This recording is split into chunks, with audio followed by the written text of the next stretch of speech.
Exercise book by Rabindranath Tagore, F59. Adapted and modified by Kulwant Singh Sandhu. Contents: 1 exercise book 2, comprehension 3 grammar page. 1 exercise book. As soon as she learnt to write, Uma caused tremendous trouble. She would write rain patters, leaves flutter on every wall of the house with a piece of coal in great, childish, curving letters. She found the copy of the secret adventures of Haridas that her elder brother's wife kept beneath her pillow, and wrote in pencil, black water, red flower. Most of the stars and planets in the new almanac that everyone in the house used were, so to speak, eclipsed by her huge scribbles. In her father's daily account book, in the middle of his calculations, she wrote, "He who learns to write drives a horse and cart."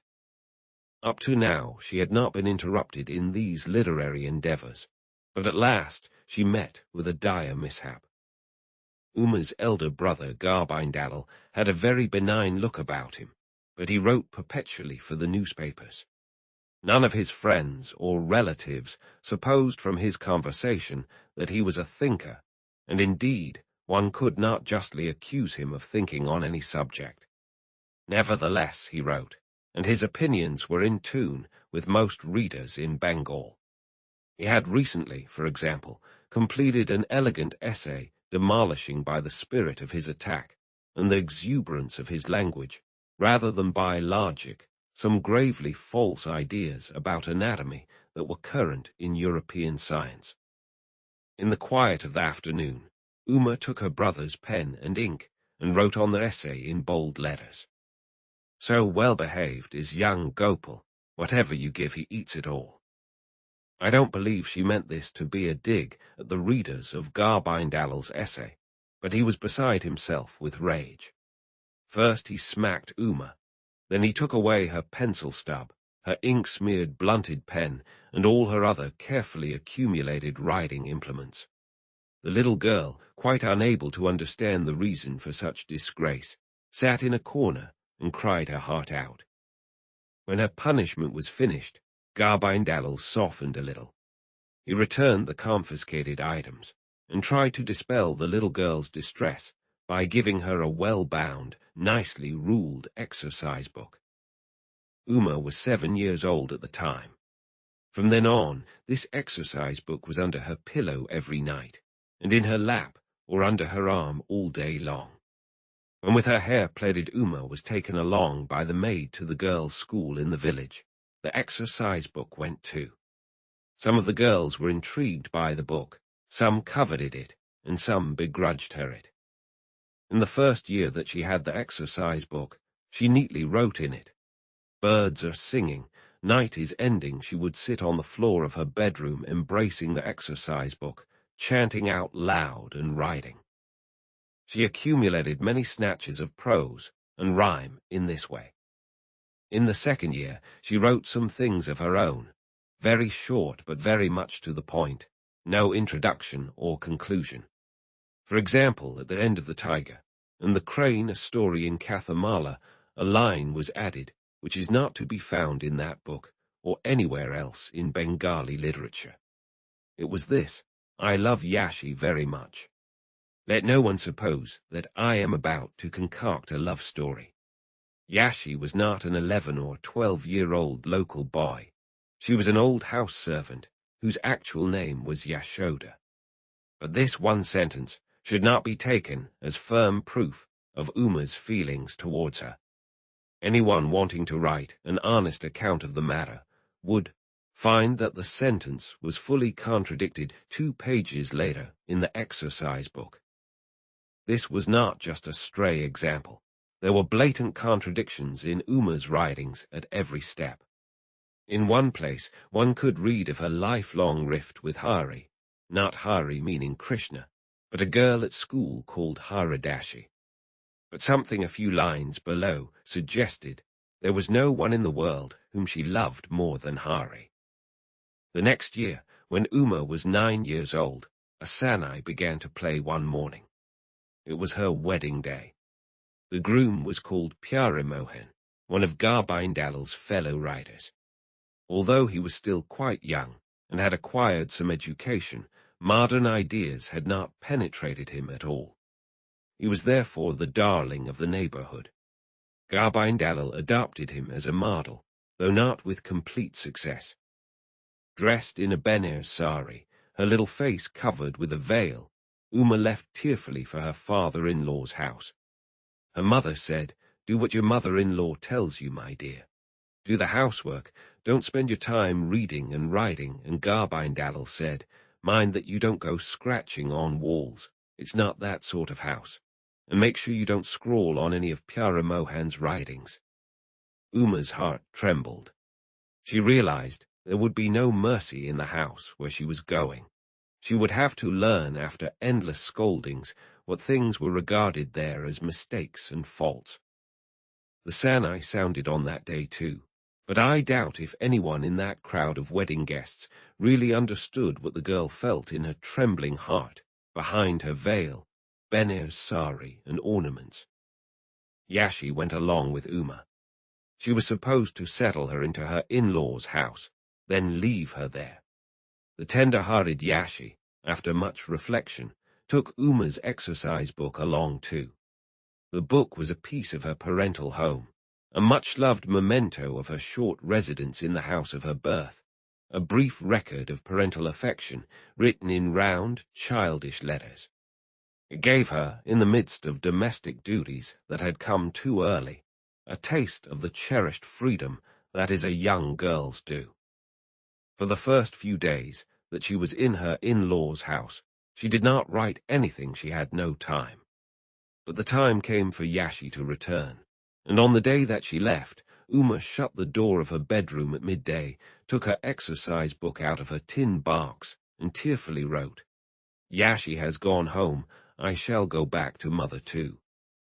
Nowadays she had no leisure in which to copy out passages from Easy Reader or The Dawn of Understanding. Maybe she had no inclination either. So there were no long passages dividing her own childish writings. Below the sentence mentioned above was written, "If only Dada could take me home again, I would never spoil his writings again." Word had it that Uma's father sometimes tried to invite her home for a bit, but Garbindal and Pyarimohan joined forces to prevent this. Garbindal said that now was the time to learn her duties towards her husband. Bringing her back to the old atmosphere of affection would disturb her quite unnecessarily. He wrote such a shrewd and witty essay on the subject that his like-minded readers could not but agree.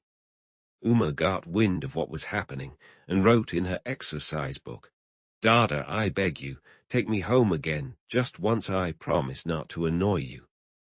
One day she was in her room with the door closed, writing something similarly pointless.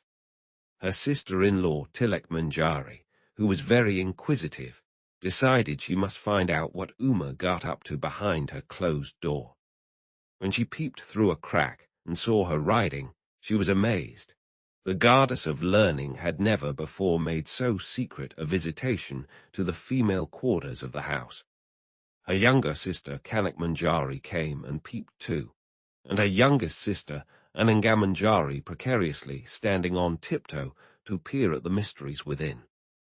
Uma, as she wrote, suddenly heard 3 familiar voices giggling outside the room. Realizing what was afoot, she hastily shut the exercise book in her box and buried her face in the bedclothes. Pyarimohan was most perturbed when he was told about what had been seen. Reading and writing, once started, would lead to play and novel writing, and household norms would be endangered. As he thought further about the matter, he worked out a most subtle theory. Perfect marriage was produced by a combination of female and male power. But if through women's education female power was weakened, then male power would prevail unchecked, and the clash between male and male would be so destructive that marriage would be annihilated and women would be widowed. As yet, no one had been able to challenge this theory. That evening, Pyaramohan came to Uma's room and gave her a thorough scolding, and ridiculed her too, saying, "So the wife wants to go to an office with a pen behind her ear. We'll have to get her a samla." Uma could not understand what he meant. She had never read his articles, so she hadn't learnt to appreciate his wit. But she was deeply humiliated, and wished that the earth would swallow her up. For a long time after she wrote nothing. But one autumn morning she heard a beggar woman singing an Agamani song. She listened quietly, resting her chin on the bars of the window. The autumn sunshine brought back so many memories of childhood. Hearing an Agamani song as well was too much to bear. Uma could not sing, but ever since she learnt how to write, her habit had been to write down songs, to make up for not being able to sing them. This was what the beggar woman sang that day. The citizens say to Uma's mother, "Your lost star has returned." The queen runs, madly weeping, "Where is Uma? Tell me." "My Uma has returned, come, my darling. Let me clasp you to me." Stretching her arms, hugging her mother's neck. Uma chides her, sore at heart. "Why did you not send for me?" With the same soreness of heart, Uma's eyes filled with tears. She furtively called the singer over, and shutting the door of her room, began to make a strangely spelt copy of the song in her exercise book. Tilak Manjari, Kanak Manjari, and Ananga Manjari saw this through the crack in the door and shouted out, clapping their hands, "Bordidi, we've seen everything, Bordidi." Uma opened the door and said in great distress, "Dear sisters, don't tell anyone, please, I beg you. I won't do it again. I won't write again." Then she saw that Tilak Manjari had her eye on the exercise book. She ran over to it and clasped it to her breast. Her sisters-in-law struggled to snatch it from her. Failing to do so, Ananga called her brother. Pyaramohan came and sat down on the bed sternly. "Give me that book," he thundered. When his command was not obeyed, he growled in an even deeper voice, "Give it to me." The girl held the exercise book to her breast and looked at her husband, entreating him with her gaze. When she saw that Pyaramohan was about to force it from her, she hurled it down, covered her face with her hands, and fell to the floor. Pyaramohan picked up the exercise book and loudly read out from her childish writings. As she listened, Uma tried to clutch the nethermost depths of the earth. Other girls collapsed into peals of laughter. Uma never got their exercise book back again. Pyaramohan also had an exercise book full of various subtly barbed essays, but no one was philanthropic enough to snatch his book away and destroy it. 2 comprehension questions and answers. Question 1. What does Uma used to write on the walls of her house at the beginning of the story? Question 2. Why does Garbindalal punish Uma, and what does he give her afterward? Question 3. How old is Uma when she gets married, and who is her husband? Question 4. What does Uma write in her exercise book on the day Yashi leaves her in-law's house? Question 5. What happens to Uma's exercise book at the end of the story? Answers. Answer 1. Uma uses a piece of coal to write on the walls. Answer 2. Garbindalal punishes Uma for writing on his essay, smacking her and taking her writing tools. He later gives her a well-bound, nicely ruled exercise book. Answer 3. Uma is 9 years old when she marries Pyaramohan, one of Garbindalal's fellow writers. Answer. Uma writes, "Yashi has gone home, I shall go back to mother too."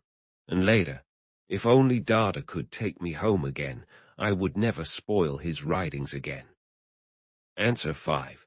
Pyaramohan confiscates Uma's exercise book after reading her writings aloud and marking her, and she never gets it back. 3 grammar page.